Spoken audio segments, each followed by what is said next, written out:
नमस्कार दोस्तों, ट्रिकी गुरु अमित गुप्ता के YouTube चैनल में आज आपका फिर से स्वागत है। दोस्तों आज मैं आपके लिए लेकर आ गया हूं रेलवे ग्रुप डी की 2022 की परीक्षा को ध्यान में रखते हुए रीजनिंग के अंतर्गत श्रृंखला परीक्षण, वर्गीकरण और क्रम व्यवस्था तीनों चैप्टर को इस केवल एक छोटे से वीडियो में समाहित किया गया है ताकि इस वीडियो को आप देख लें और आपका कॉन्फिडेंस लेवल जो है वो काफ़ी हाई हो जाए। और इस एक ही वीडियो में 3 चैप्टर को क्लियर किया गया है और फटाफट रिवीजन करने के लिए, और फटाफट रिवीजन भी ऐसे लल्लू पंजू प्रश्नों के माध्यम से नहीं बल्कि 2018 रेलवे ग्रुप डी और एनटीपीसी 2021 की परीक्षा में पूछे गए सबसे लेटेस्ट प्रश्नों को इसमें शामिल किया गया है ताकि आप समझ पाए कि आपकी परीक्षा में कैसे प्रश्न पूछे जाने वाले हैं। तो चलिए देर न करते हुए हम लोग वीडियो को आगे बढ़ाते हैं। तो देखिए श्रृंखला परीक्षण का ये पहला प्रश्न है जो कि रेलवे ग्रुप डी 25 सितंबर 2018 में फर्स्ट मीटिंग में पूछा गया है। और ये भी देखिए यही प्रश्न 2008 में भी पूछा गया है। इसका मतलब आप समझ रहे होंगे कि आपको क्या करना है, यानी कि विगत परीक्षाओं के प्रश्नों को पढ़ने से कहीं ना कहीं आपको लाभ मिलता हुआ दिखाई दे रहा है। और लाभ अगर सेम टू सेम प्रश्न न भी फंसे तो कम से कम पैटर्न पता चल जाता है। पैटर्न न फंसे तो कम से कम ये तो है ही कि आपकी प्रैक्टिस अच्छी खासी बन जाती है। तो इस प्रश्न को जो ही मैं आपके सामने प्रश्न लाया करूँ आप वीडियो को रोक दिया करिए और खुद से उत्तर देने के बाद ही वीडियो को आगे बढ़ाइए, तभी पूरा इसका आप लाभ ले पाएंगे। इसे एक आप मॉक टेस्ट के रूप में भी इस्तेमाल कर सकते हैं। तो यहाँ पर देखने में आपको आराम से आ रहा है कि 75 में 6 जोड़ने पर 81 आ रहा है और 81 में अब क्या करेंगे आप 7 जोड़ेंगे तो 88 आ रहा है। 88 में 8 जोड़ने पर 96 आ रहा है। तो अब 96 में 9 जोड़ने से ही आपको आंसर आएगा और यहां पर आपका आंसर हो जाता है विकल्प सी 105। अगला प्रश्न देखिए और खुद से उत्तर बता, वीडियो रोक दीजिए और खुद से उत्तर देने का प्रयास करिए। 35, 55, 90, 145। अब आपने खुद से उत्तर अगर दे लिया है तो अब वीडियो को देखिए। डायरेक्ट देखते जाएंगे तो कोई मजा नहीं आएगा। आप वीडियो को रोक के खुद से उत्तर लगाने का प्रयास करिए। अगर आपका उत्तर आ जाता है तो बहुत बढ़िया, नहीं भी आता है तो आप देख लीजिए और देखने के बाद उस पैटर्न को थोड़ा सा 2, 4, 10 सेकंड तक अपने दिमाग में बैठाइए, क्योंकि जितने तरीके के पैटर्न के प्रश्न आपके दिमाग में फीड रहेंगे और चेतन मन में फीड रहेंगे और प्रश्न जब आपके सामने आएगा तो अपने आप उस पैटर्न को दिमाग क्लिक करके आपके सामने उत्तर ला देगा। तो देखिए इसमें क्या किया गया, ऐसा पैटर्न पीछे भी यूपी पुलिस में, एसएससी में भी इस पैटर्न में प्रश्न पूछे गए हैं। अब फिर यहाँ पर देखिए रेलवे ग्रुप डी के 2018 की एनटीपीसी की ऑनलाइन परीक्षा 2021 में भी रिपीट किया गया है। तो इस पैटर्न में प्रश्न पढ़े रहेंगे तभी आप उसको चेक करेंगे कि ऐसा तो नहीं है, ऐसा तो नहीं है, प्लस तो नहीं है, माइनस तो नहीं, तो भागा तो नहीं है, पिछला वाला जोड़ के तो अगला नहीं किया है, यानी तरह तरह के पैटर्न। तो 35 और 55 जोड़ने से 90 आया है अगली संख्या। अब 90 और 55 जोड़ने से 145 आया है। 145 में 90 जोड़ने से अगली संख्या, यानी पिछली संख्या जोड़ देने से अगली संख्या प्राप्त हो जा रही है। 145 में 235 जोड़ने से अगली संख्या। अब 280 के बाद क्या आएगा, तो इसकी पिछली संख्याओं यानी कि दोनों संख्याओं को जोड़ देंगे तो आपको यहां पर आंसर प्राप्त हो जाएगा जो कि विकल्प बी में है 615, यानी 380 और 235 जोड़ने से 615 आपका आंसर सामने आ जाएगा। अगला प्रश्न देखिए ये भी प्रश्न एनटीपीसी की परीक्षा में पूछा गया है, लेटेस्ट प्रश्न है, इसलिए प्रश्नों के स्टैंडर्ड के साथ कोई समझौता नहीं किया गया है, कोई बनावटी प्रश्न नहीं है। तो यहां पर क्या है 7, 5, 12 साफ साफ दिखाई दे रहा है। अब 12 और 10 22 दिखाई दे रहा है, 22 और 20 42 दिखाई दे रहा है, 42 और 40 82 दिखाई दे रहा है। यानी कि यहाँ पे स्पष्ट पता चल रहा है कि 5 के बाद इसका दुगुना हो गया 10, 10 के बाद दुगुना 20, 20 के बाद दुगुना 40, अब 40 का दुगुना 80। तो जैसे 42 में 40 जोड़ने से 82 आया, उसी तरह से 82 में 80 जोड़ने से आपका आंसर यहाँ पर क्या आ जाएगा, विकल्प सी 162 आपका आंसर आ जाएगा।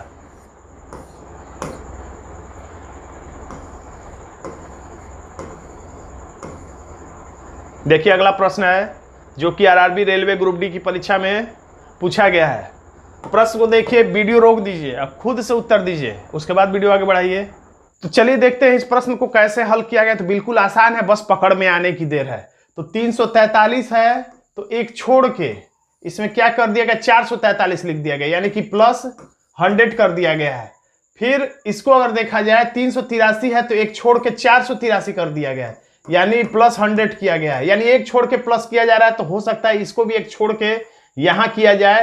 तो 443 है तो 543, यानी 100 बढ़ा देगा तो हमारा आंसर 543, जो कि विकल्प सी में दिखाई देता है।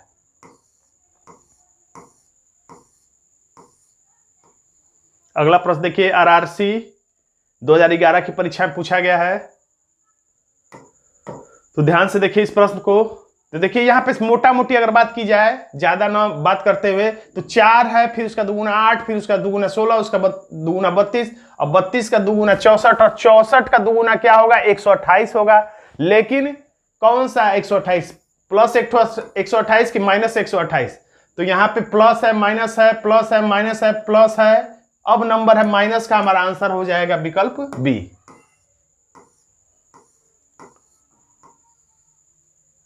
देखिए आरआरबी रेलवे ग्रुप डी 26 सितंबर 2018 की सेकेंड मीटिंग में पूछा गया लेटेस्ट प्रश्न है ये।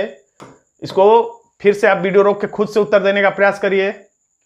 तो जब संख्याएं देखिए धीरे धीरे बढ़ती हैं, जल्दी मैं बता दे रहा हूं, तो प्लस होता है, धीरे धीरे घटती हैं तो माइनस होता है, तेजी से संख्याएं बढ़े तो गुणा हो सकता है, वर्ग हो सकता है, घन हो सकता है, तेजी से घटे तो भाग की क्रिया होती है। श्रृंखला अप डाउन हो तो हो सकता है कि इसमें 2 प्रकार की श्रृंखला है।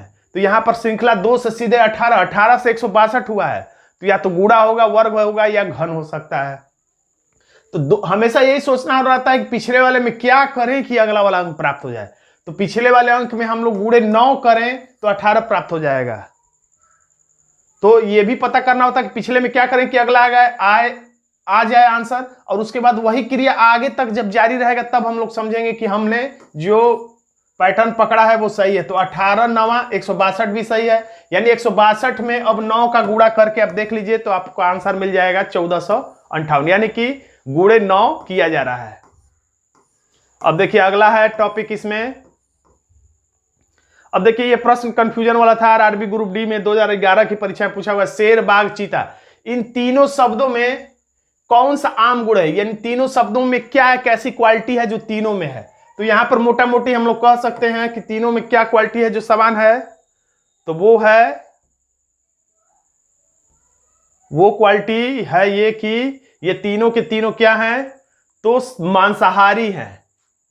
खैर यहां पर आंसर बी और सी दोनों लिखा है, लेकिन सबसे सटीक आंसर, साधारणतः बहुत ज्यादा दिमाग न लगाया जाए तो मांसाहारी बिल्कुल सही जवाब है। अगला प्रश्न देखते हैं हम लोग। अलग छांटना है आपको इसमें कि कौन सा अलग है। देखिए रेलवे ग्रुप डी की परीक्षा में ये भी खासियत है कि सही आंसर आ जाने के बावजूद भी आपको विकल्प में भी ध्यान से देखना पड़ेगा कि किसको टिक करें। इसमें से कौन सा अलग है, कपड़े, कैंची, चाक। सजीव निर्जीव के आधार पर भी देखा जाए तो कपड़ा, कैंची और चाक निर्जीव है, जबकि छात्र सजीव है। या ये भी देखें कि कपड़ा, कैंची, चौक ये सब टेलरिंग से संबंधित है, लेकिन छात्र एक अलग है। तो छात्र डी में लिखा है, लेकिन डी को टिक नहीं करना, देखना डी किस विकल्प में है, तो विकल्प सी में है। यानी कि ग्रुप डी की परीक्षा में 2 बार आपको दिमाग लगाना पड़ेगा, नहीं तो आंसर गलत हो जाएगा, ध्यान नहीं देंगे तो। अब इसमें बताइए कौन सा। देखिए रेलवे ग्रुप डी एनटीपीसी 2021 की परीक्षा में पूछा गया प्रश्न है, स्पीड ब्रेक, एक्सीलेटर और क्लच।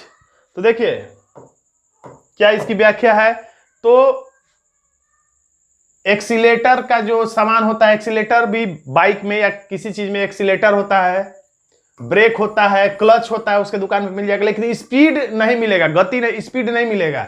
एक्सीलेटर मिल जाएगा, ब्रेक मिल जाएगा, क्लच मिल जाएगा, लेकिन स्पीड नहीं मिलेगा। तो यानी ये सब वस्तुएं हैं, समान है, लेकिन स्पीड कोई समान वस्तु नहीं है। देखिए ये भी एनटीपीसी रेलवे 2021 की लेटेस्ट परीक्षा में पूछा गया प्रश्न है, नेक टाई, शर्ट, कंघी, कोट। नेक टाई गले में बांधा जाता है, शर्ट भी पहना जाता है, कोट भी पहना जाता है, लेकिन कंघी पहना नहीं जाता है। ये सब कपड़ों से बने हुए सामान है, लेकिन कंघी कपड़ों से बना हुआ सामान नहीं है। ये भी कह सकते हैं सब पहने जाने वाला सामान है, जबकि ये कंघी जो है पहने जाने वाला सामान नहीं है। व्याख्या अपने अपने तरीके से आप कर सकते हैं, सबकी व्याख्या अलग अलग हो सकती है।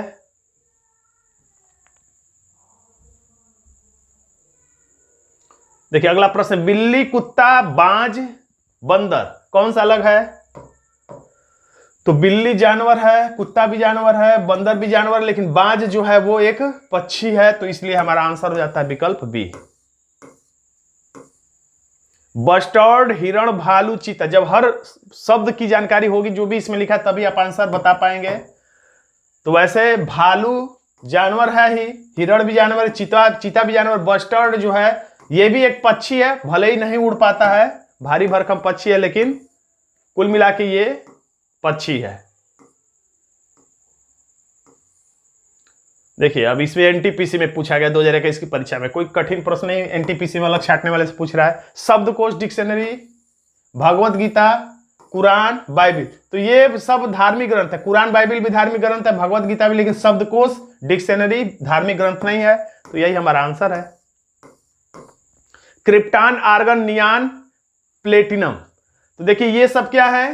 गैस है। क्रिप्टान, नियान, आर्गन, लेकिन प्लेटिनम जो है वो गैस नहीं है, इसलिए हमारा यही आंसर हो जाएगा। अब देखिए ये भी आसान प्रश्न है, एनटीपीसी नहीं रेलवे ग्रुप डी की परीक्षा में पूछा गया है। लालू प्रसाद यादव, विक्रम साराभाई, इंदिरा गांधी, अरविंद केजरीवाल, तो ये सब ऐसे ही आपको पता चल गया होगा कि ये सब राजनीतिक नेता हैं लोग, अरविंद केजरीवाल, लेकिन विक्रम साराभाई नेता नहीं बल्कि एक वैज्ञानिक है। हमारा आंसर हो जाता है बी। उसी तरीके का सेम रिपीट इस प्रश्न में भी है। ये कब पूछा गया? 17 सितंबर को, और ये पूछा गया है 10 अक्टूबर को। पैटर्न लगभग सेम ही है। इसमें कौन अलग व्यक्तित्व है? तो सचिन तेंदुलकर क्रिकेट खिलाड़ी हैं, इनको आप जानते ही, कपिल देव क्रिकेट खिलाड़ी, रवि शास्त्री क्रिकेट खिलाड़ी, पुलेला गोपीचंद्र बैडमिंटन के खिलाड़ी हैं, नामी शख्सियत है बैडमिंटन के, तो हमारा आंसर हो जाता है विकल्प बी। कुछ और प्रश्न हम लोग देख लेते हैं जल्दी जल्दी बिना देर किए।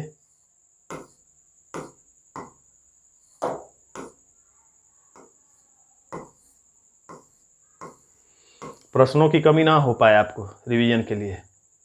देखिए 2 बार परीक्षा में पूछा, इंच, औंस, सेमी, गज, तो इंच में से भी लंबाई, सेंटीमीटर से भी, गज से भी लंबाई, लेकिन औंस से लंबाई नहीं बल्कि द्रव्यमान मापा जाता है, तो हमारा आंसर हो जाता है बी।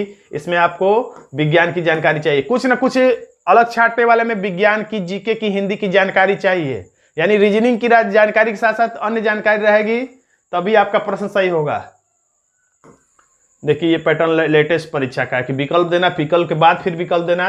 रेलवे ग्रुप डी की परीक्षा पूछा गया प्रश्न है, चट्टान, नदी, लेखक, पर्वत, तो फिर सजीव निर्जीव के हिसाब से भी बोल सकते हैं कि लेखक सजीव है, बाकी ये सब जो है नदी पर्वत निर्जीव है, या ये भी व्याख्या कह सकते हैं कि ये प्रकृति से जुड़े हुए हैं चट्टान, नदी, पर्वत, लेकिन लेखक के साथ ऐसा नहीं, यानी हमारा आंसर कुल मिला के सी है।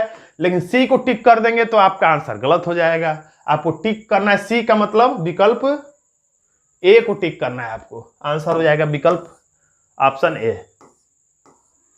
अब इसमें बताइए कि कौन सा अलग है? कान, ठोड़ी, नाक, ठोड़ी ये होता है, बाकी सब तो आप जानते हैं ठोड़ी ये होता है, तो कान एक ज्ञानेंद्री है, नाक भी, आंख भी, लेकिन ठोड़ी कोई ज्ञानेंद्री नहीं है, त्वचा भले ही है लेकिन ये ठोड़ी कोई ज्ञानेंद्री नहीं है।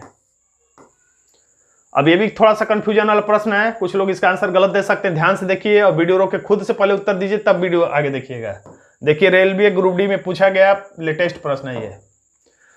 तो कुछ लोग पैर के अंगूठे को टिक कर देते हैं किसी आधार पे, आप में से कोई किसी ने टिक किया होगा, लेकिन इसमें देखिए नाखून भी शरीर का आवश्यक अंग है, नाखून होता ही है, मुंह और बाल भी शरीर का आवश्यक अंग है, और पैर का अंगूठा भी आवश्यक अंग होता ही है, लेकिन मुहासा एक विकृति है, यानी कि रोग है, सबको नहीं होता है, किसी को हो जाता है, ये जरूरी चीज नहीं है, और ये निष्क्रिय नहीं है। ये मत सोचिए नाखून निष्क्रिय, बाल निष्क्रिय है, पैर का अंगूठा निष्क्रिय है, या मुहासे निष्क्रिय है, मुहासे निष्क्रिय नहीं है, मुहासों को काटेंगे तो दर्द होगा, यानी कुल मिला के हमारा आंसर हो जाता है सी, मुहासे, और जो कि विकल्प बी में है, हमारा आंसर हो जाएगा बी।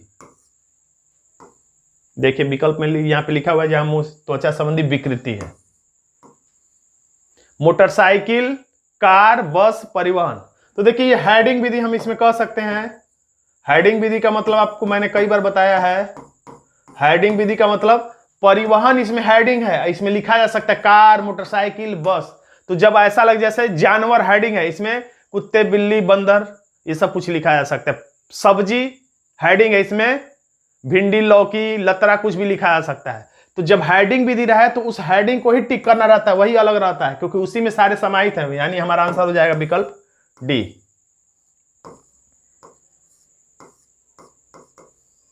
सतलज, रावी, चिनाब, यमुना, इसमें भूगोल की जानकारी चाहिए और कोई बात नहीं, रीजनिंग नहीं है, ये समझिए भूगोल ही हो गया। सतलज भी, चिनाब भी और रावी भी, ये सब सिंधु की सहायक नदियां, जबकि यमुना जो है वो गंगा की सहायक नदी है, इसलिए ये अलग है। हाइड्रा, सी एनिमोन, साइकन और जेलीफिश, तो इसमें कौन सा अलग है? तो इसमें साइकन अलग है। क्यों अलग है? क्योंकि ये स्थलीय है और ये सब क्या है? जलीय जीव है, ये स्थलीय पौधा है साइकन। हमारा आंसर हो जाता है ये। अब इसमें भी भूगोल की जानकारी, शिमला, जोधपुर, कोहिमा, पटना, जिसको राजधानी याद होगा राज्यों की, देशों की, ये सब चीज, तो इससे भी प्रश्न होता है।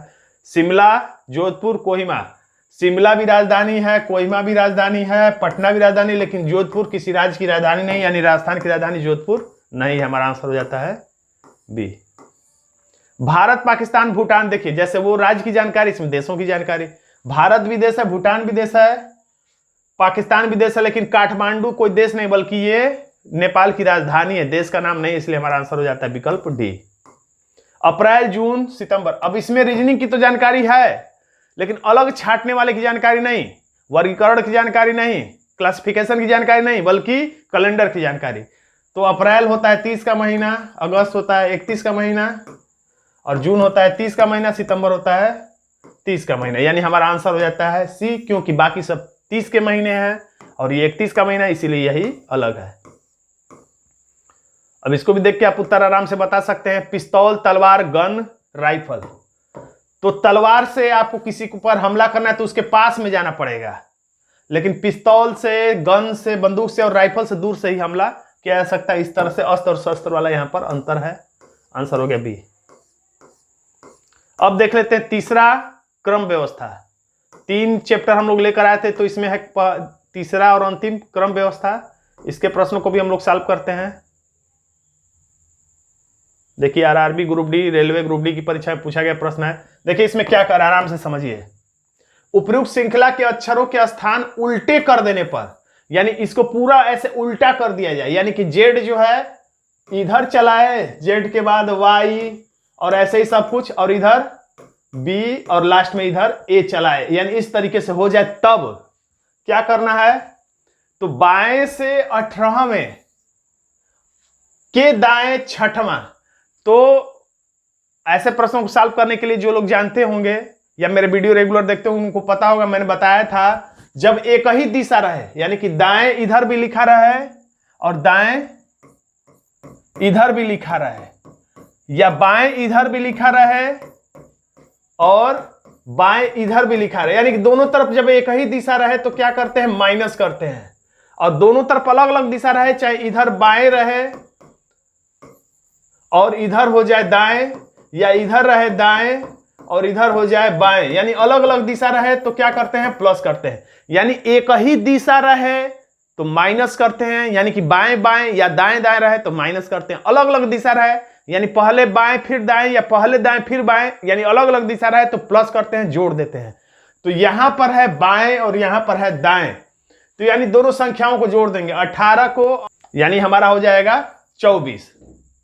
अब क्या करना होता है? जो पहली दिशा होती है, यहां पे बाएं लिखा है, यहां पे दाएं, तो ये दूसरी दिशा है और ये पहली दिशा है, तो पहली दिशा से ही हम लोग ज्ञात करते हैं, यानी कि बाएं से 24वां, क्योंकि पहली दिशा बाएं है, तो यहां पर हम क्या आंसर लाए हैं? तो जो आंसर लाए वो हो जाएगा बाएं से 24वां।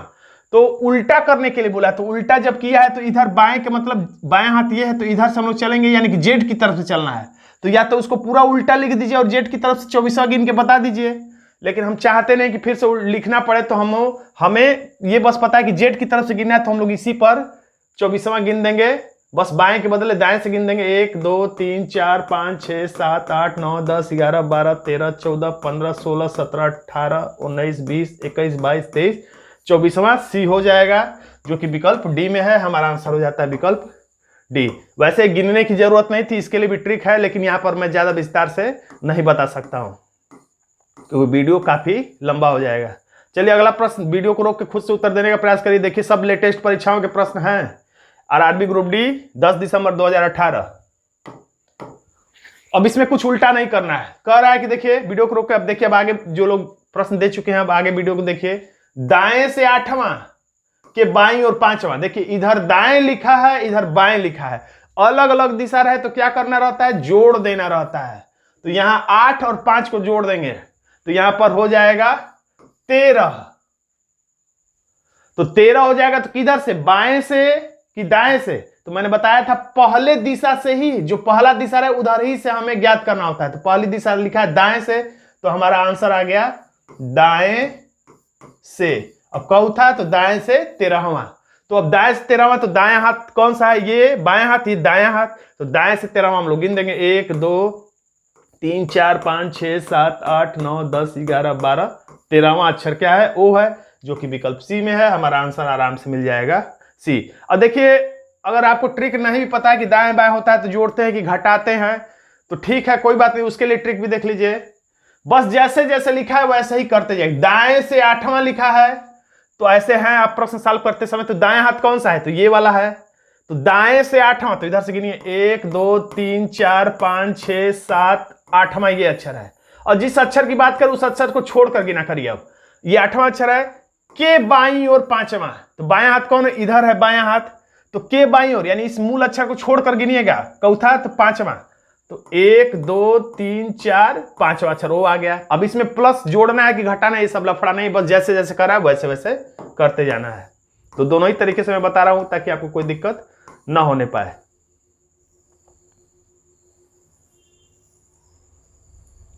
अब देखिए अगला प्रश्न, ये भी आरआरबी ग्रुप डी लेटेस्ट परीक्षा में पूछा गया प्रश्न है। वीडियो को रोक दीजिए, खुद से उत्तर देने का प्रयास करिए। उपरोक्त श्रृंखला में अक्षरों की संख्या कितनी है? अब देखिए ये दूसरे पैटर्न का प्रश्न है, अक्षरों की संख्या कितनी। तो इसके लिए मैंने वीडियो सेपरेट भी कई बार बनाया है। तो अक्षरों की संख्या कितनी है, यानी कि अक्षर रहना चाहिए। इसके लिए समीकरण बना लेना चाहिए।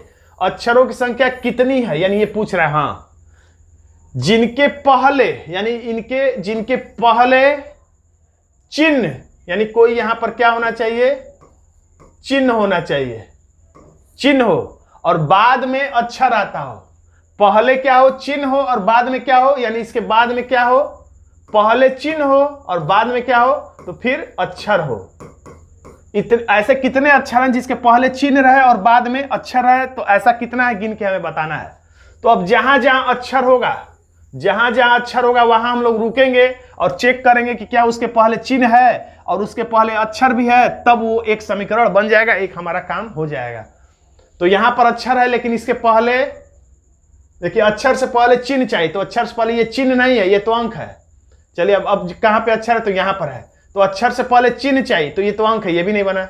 ये फिर अक्षर है, अक्षर से पहले ये चिन्ह है, सही बात है, लेकिन इसके बाद में क्या चाहिए था, अक्षर चाहिए था। तो इसके पहले तो चिन्ह है लेकिन बाद में अक्षर नहीं है, इसलिए ये भी नहीं बना। फिर ये अक्षर है, अक्षर से पहले चिन्ह है, बिल्कुल सही है, लेकिन अक्षर के बाद में यहां पर क्या चाहिए था, अक्षर चाहिए था, तो ये भी नहीं बना। अब ये अक्षर है, अक्षर से पहले ये चिन्ह है, ये कोई अक्षर नहीं है, ये एक चिन्ह ही है एंड का, तो चिन्ह है और इसके बाद अक्षर होना चाहिए, तो ये अक्षर भी है। तो ये यहां पर एक समीकरण हमारा बनकर तैयार हो गया। अब यहां पर अक्षर है, अक्षर से पहले चिन्ह, तो प्लस चिन्ह ही है और बाद में अक्षर, तो ये भी एक समीकरण बन गया। एक्स अक्षर है, इसके पहले अक्षर है, अरे चिन्ह है और इसके बाद में अक्षर है, ये समीकरण फिर यहां बन गया। फिर एल से पहले ये चिन्ह है एक और इसके बाद में एक अक्षर भी है, तो यहां भी एक बन गया। यानी टोटल हमारे कितने बन गए, ये 1 ये 2 और ये 3, यानी टोटल 3 बन गए। इसी काम को आप तेजी से करेंगे, आंसर हो गया विकल्प बी। देखिए रेलवे ग्रुप डी की लेटेस्ट परीक्षा में पूछा गया प्रश्न है, क्या पूछ रहा है, बाएं से 18वें और दाएं से 6वां। तो पहले ट्रिकी तरीका से हम लोग देखते हैं। तो बाएं इधर है और इधर है दाएं, तो हमारा क्या होगा, प्लस होगा। एक ही दिशा रहता है कि बाएं से 18वां के बाएं, तब माइनस कर देंगे, या दाएं से 18वें अक्षर के दाएं तब माइनस कर देंगे। लेकिन एक तरफ बाएं एक तरफ दाएं, तो हमारा जुड़ेगा ही, अलग अलग दिशा रहेगा तो जुड़ेगा ही। तो 18 और 6 जोड़ देंगे तो कितना हो जाएगा, 19 20 21 22 23 और 24 हो जाएगा। तो 24 किधर से गिने, इधर से गिने कि इधर से गिने, तो मैंने बताया था जो पहली दिशा रहती है उधर ही से गिनते हैं, यानी क्या लिखा है बाएं से, तो यानी हमारा पूरा रिजल्ट बन गया बाएं से 24वां। तो बस बाएं से 24वां गिन लीजिए, या रटा होगा तो आपको पता ही होगा कि x 24वां अक्षर होता है, तो टिक कर दीजिए। या अगर आपको ये चुंबक विधि पता नहीं कि कब जोड़ते हैं कब घटाते, इसको नाम दिया गया चुंबक विधि, कब जोड़ना है और कब घटाना है। तो आप जैसे जैसे कहे वैसे करें। देखिए लिखा है बाएं से 18वां, मान लीजिए आपको ट्रिक पता नहीं, तो बाएं से 18वां यानी बाएं हाथ प्रश्न सॉल्व करते समय ये होगा, तो इधर से 18वां गिनिए। एक, मान लीजिए ये भी मान लेते हैं आपको वर्णमाला याद नहीं है, तो आपको पता ही होगा 18वां छरार होता है, लेकिन ठीक है अब मान लीजिए आपने को याद भी नहीं है कि कौन सा होता है, तो गिनना शुरू करिए। 1 2 3 4 5 6 7 8 10 11 12 13 14 15 16 17 18। 18वें अक्षर पर पहुंच के इसको गोले में घेर दीजिए। के दाईं और छठवां, के दाईं और छठवां, तो आपका दाएं हाथ कौन सा है, तो ये वाला है, तो इधर गिनेंगे और इस जो अक्षर को गोले में घेरे इसको छोड़ के हमेशा गिनिएगा। कितना, छठवां। तो 1 2 3 4 5 6, देखिए एक्स आ गया, फिर से हमारा आंसर हो गया बी। तो जो आपको अच्छा लगे उस ट्रिक से लगाए, दोनों ही ट्रिक मैंने आपको बता दिया, और भी कई ट्रिक है, लेकिन दो ही ट्रिक फिलहाल इस कम समय में बताना उचित है। परीक्षा काफी नजदीक है, इसलिए कम समय में ज्यादा से ज्यादा सीखने की कोशिश करिए। लिखा है यदि इस ये जो लिखा है इसमें पहले और दूसरे, फिर तीसरे और चौथे, और आगे जारी रखना है, यानी कि 5वें और 6वें, फिर 7वें और 8वें आदि स्थानों पर स्थित अक्षरों को आपस में बदला जाए। आपस में क्या किया जाए, बदला जाए, तो बाईं ओर से 15वां अक्षर कौन सा होगा। यानी ये कह रहा है कि आई एन जो ये लिखा है इसको क्या लिख दिया जाए, एन आई लिख दिया जाए। फिर ये सी ओ जो लिखा है इसको लिख दिया जाए ओ सी। एम पी जो लिखा है इसको क्या लिख दिया जाए, पी एम। आर ई जो लिखा है इसको क्या लिख दिया जाए, तो ई आर। वैसे पूरा लिखने की जरूरत नहीं है, जहां पे काम रहे वहीं पे समझ लेना चाहिए। खैर हम लोग लिख दे रहे हैं, आपको समझ में आ जाएगा। एच ई लिखा है तो ई एच, एन एस लिखा है तो एस एन, दो दो अक्षर पढ़ते जाना। आई बी लिखा है तो बी आई, आई एल लिखा है तो एल आई। जहां पे काम रहे बस उसी को गिनना चाहिए। कह रहा है कि बाईं ओर से 15वां हो गया होगा, तो 1 2 3 4 5 6 7 8 9 10 11 12 13 14 15। तो 15वां पे कौन सा अक्षर है, तो आई है, तो हमारा आंसर हो गया विकल्प बी, आई है। और भी ट्रिक से इसको लगाया जा सकता था, फिलहाल मैंने आपको सरलतम तरीका बता दिया है ताकि आपको यहाँ पे ट्रिक की जरूरत ना पड़े। देखिए ऐसा प्रश्न कभी कभी पूछता है, देखिए 2 बार परीक्षा में पूछा है। याद रखिएगा जब भी ताश का खेल हो या कोई खेल हो जिसको 4 लोग खेलते हो, तो उसमें प्रतिस्पर्धी हमेशा जो है वो कि कैसे बैठते हैं, तो आमने सामने बैठते हैं। कभी भी ये नहीं कि जो दोस्त होंगे या पड़ोसी होंगे। क्या लिखा है इसमें देखिए, 4 व्यक्ति हैं, 4 व्यक्ति ताश खेल रहे हैं, पार्टनर। तो पार्टनर का है, पड़ोसी का है, दोस्त का है, तो वो अगल बगल कभी नहीं बैठते। ये यहाँ यहाँ या यहाँ नहीं बैठेंगे, या यहाँ नहीं बैठेंगे, यहाँ नहीं बैठेंगे। हमेशा जो पार्टनर होंगे वो पार्टनर हमेशा आमने सामने, एक यहाँ बैठेगा तो एक यहाँ बैठेगा, एक यहाँ बैठेगा तो उसके सामने बैठेगा। अगल बगल नहीं बैठते पार्टनर, हमेशा आमने सामने। तो इस बात का ध्यान रखते हुए, खैर यहाँ भी लिख भी दिया है, एक दूसरे के सामने बैठे हुए हैं। नहीं भी लिखे तो भी आपको ऐसे ही करना है। कर एम एन के दाईं ओर है, तो दूसरा वाला नाम पहले बना दिया करिए, तो एन बना दिए, अब सोचने में आसानी रहेगा। एम जो है एन के दाएं हाथ की तरफ है, तो यहां बना के आप चेक कर लीजिए।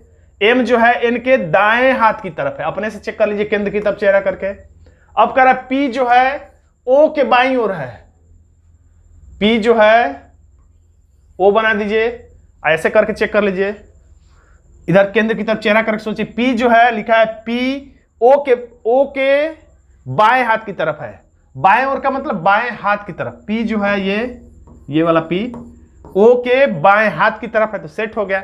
अब पूछ रहा है कि पार्टनर कौन है, तो पार्टनर कौन कौन हम लोग लिख दें यहां पे। तो पी का पार्टनर है एन और ओ का पार्टनर है एम। इसके अलावा कोई विकल्प देगा तो गलत है। पी ओ पार्टनर है, देखिए पी ओ पार्टनर है, मैंने बताया था ऐसे नहीं बैठते हैं, ये भी नहीं है। एन पी पार्टनर है, एन और पी, हाँ एन और पी पार्टनर है, यही हमारा आंसर है। एम और एन पार्टनर है, तो एम और एन पार्टनर नहीं है क्योंकि अगल बगल है। एम और पी पार्टनर है, तो एम और पी पार्टनर नहीं क्योंकि अगल बगल है। पार्टनर आमने सामने रहना चाहिए, यानी हमारा आंसर हो जाता है विकल्प बी।